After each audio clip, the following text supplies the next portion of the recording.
Today I'm going to teach you guys how to build a beautiful and simple shelf with just 4 pieces of wood.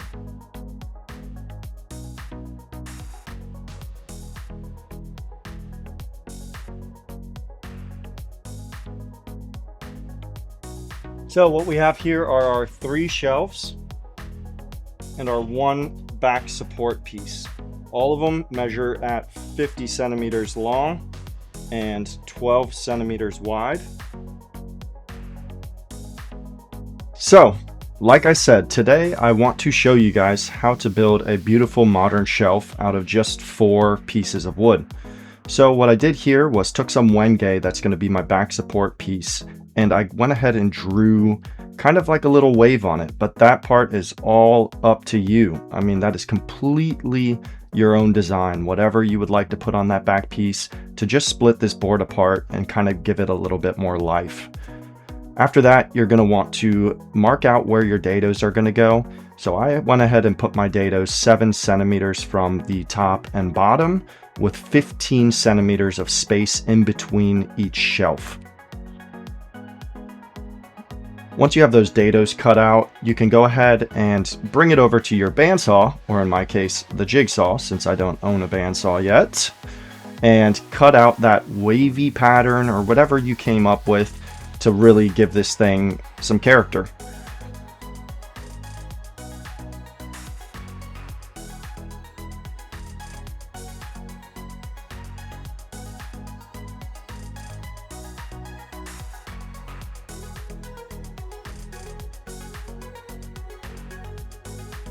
Now, once you have this piece cut out, the next step for me is going to be to get rid of these rough edges. So that's another reason why I put that blue tape on the back of these pieces, was to help prevent any tear out while I'm using my jigsaw. And after that, I went ahead and just did a 1/4 inch round over onto these back support pieces. And I think that it really just brought this project together and made it look like more of a finished piece. So I definitely recommend doing some kind of round over onto these back pieces, and then doing the same thing for your shelving units as well. Now, originally I had these guys taped off with the blue tape as well, and that's because I was going to cut some kind of wavy pattern into these shelving pieces to begin with. But then I decided to just do the round over instead. That way I didn't waste any shelving space on these guys, since they are already only 12 centimeters wide. I thought that by taking off more than what was necessary, I would just be eliminating the amount of space that's usable.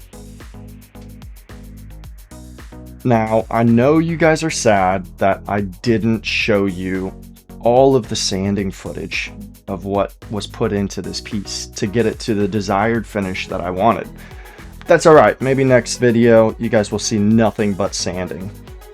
Anyways, moving on, it's now time to get these guys screwed into the shelves themselves. So I spaced the shelf 7 centimeters away from the edge, and I did the same thing for that middle shelf, but in the opposite direction.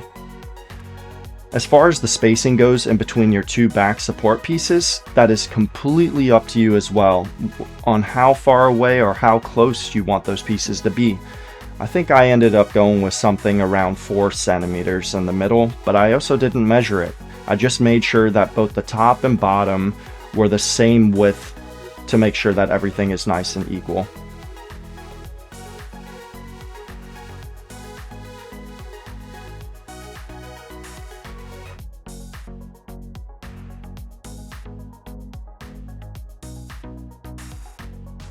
Now, once you've got it all screwed in and kind of dry fit, you're going to go ahead and move on to the next part, which is going to be installing the keyholes that allow us to mount this on the wall.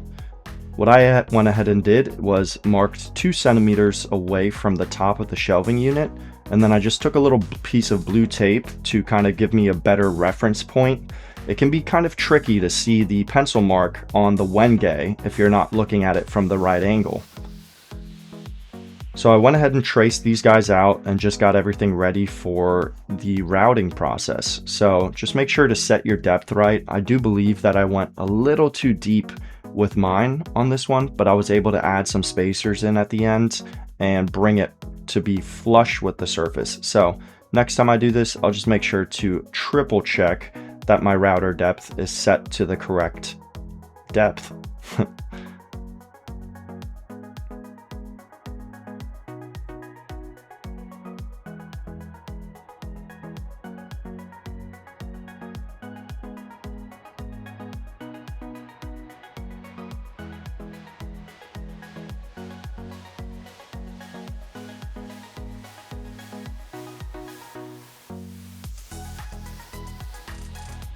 Now I like to make sure that I'm just taking my time here and working my way to the finished size, just to make sure that you don't go overboard at first. So it's a good rule of thumb to stay inside of the pencil marks and then kind of work your way up from there, or take the chisel to it.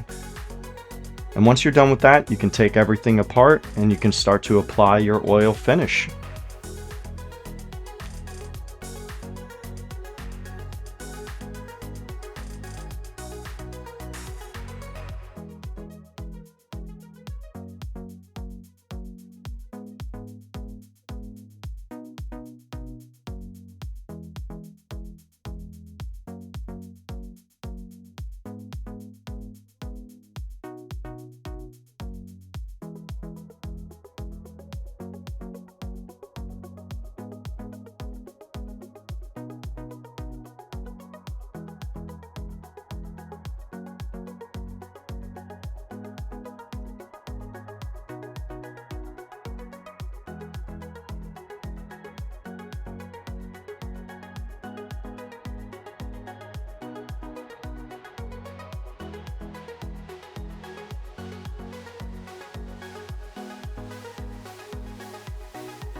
Now, once you're done applying your oil finish, all that's left to do is reassemble the piece.